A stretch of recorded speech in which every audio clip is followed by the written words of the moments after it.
Okay, just a short and sweet practice to help mobilize through the shoulders and the chest. So this will be really nice if you are someone who spends a lot of time seated, or you're doing a lot of work in the gym and you find you have this tendency for a forward shoulder carriage, or if your head is always coming forward. So we're just going to open up across the chest. This will open up a little bit across your hip flexors. So to begin, come into all fours.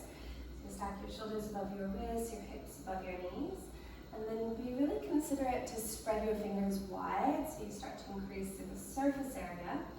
But also if you spend a lot of time typing, we just want to open up through those forearms. You push tall into the shoulders, and then just start to draw some circles with your shoulders around your wrist joint. So you're mobilizing through your forearms, through the wrists. It doesn't need to be big, just see what feels appropriate. Go the other direction. So you can go 3 to 5 in each, nice and simple. And then take your fingertips, turn the fingertips out, heels of the hands in as you spread the fingers wide, push tall into the shoulders, and then rock from side to side.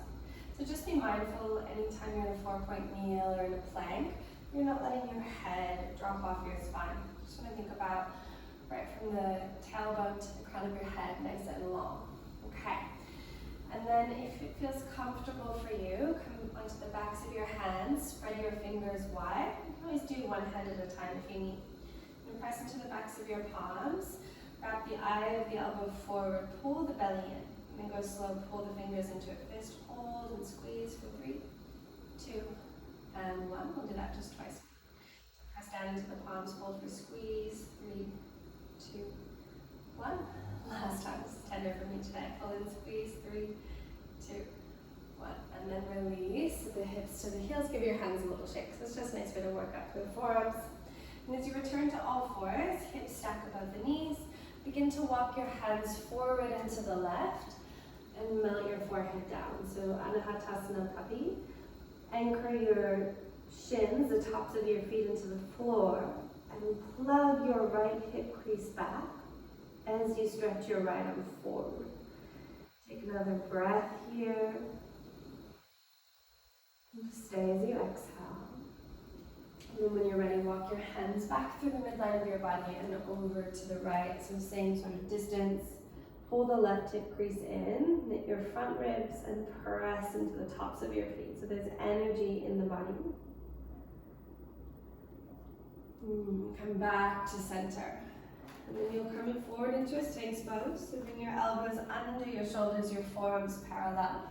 Stretch your legs nice and long. And then as you press through the feet, feel your kneecaps lift. The inner thighs spiral up to the sky. You're going to lengthen the flesh of the buttocks to the heels. Press into your forearms. Hello. And begin to drag your elbows back to your waist as you lift up through the crown of your head. You're trying to actively drag the elbows in, feel the musculature in your back start to engage, and then lower all the way back down. And take it into a little chest stretch. And stretch your right arm out, bring your elbow a little higher than your shoulder, and bend the elbow to about 90 degrees. Right cheek comes to the floor, and as you press into your left palm, begin to roll your left shoulder, left hip open. Keep this right leg nice and active, so push out through the right heel. Any sensitivity through your lower back, find a little tuck of your tailbone. And then when you're ready, dance your way back to center. And go to the second side. So left elbow a little higher than your shoulder, bend the elbow.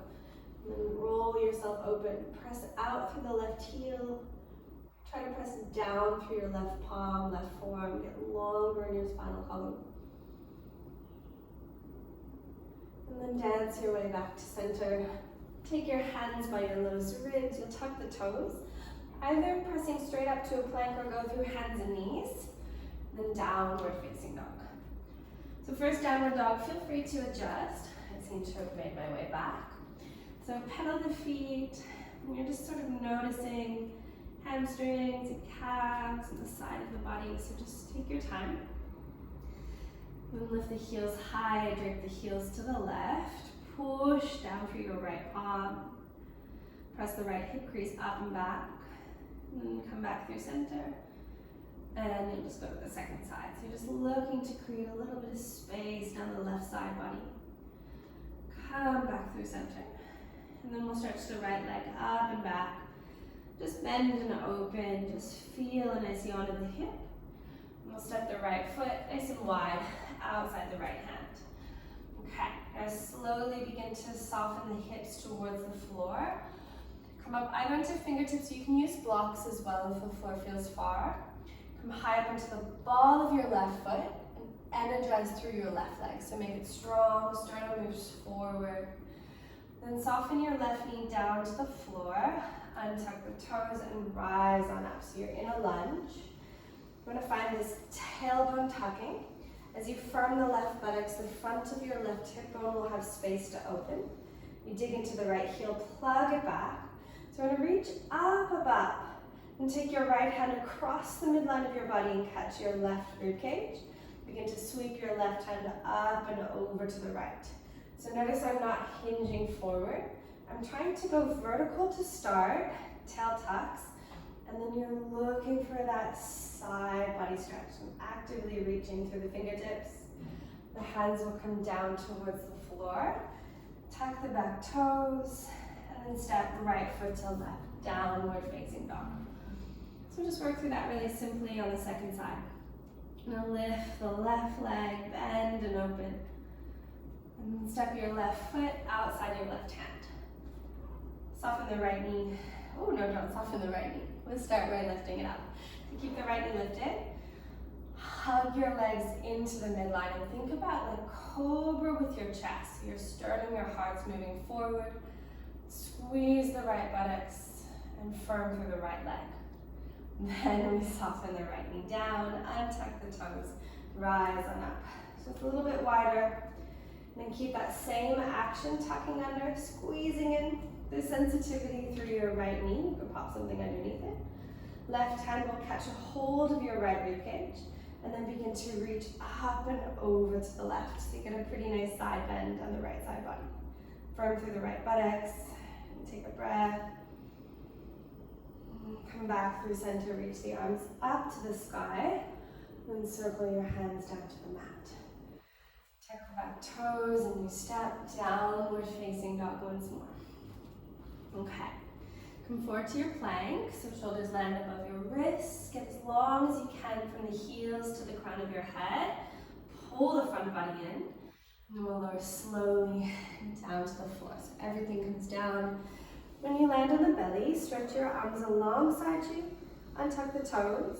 If it feels comfortable, you're welcome to interlace your hands behind you. I'm not going to do that today. If you do, you'll lift your hands off the buttocks. And then from here, tuck tail, lift your chest. Then maybe the legs have space to lift, maybe the arms have space to lift.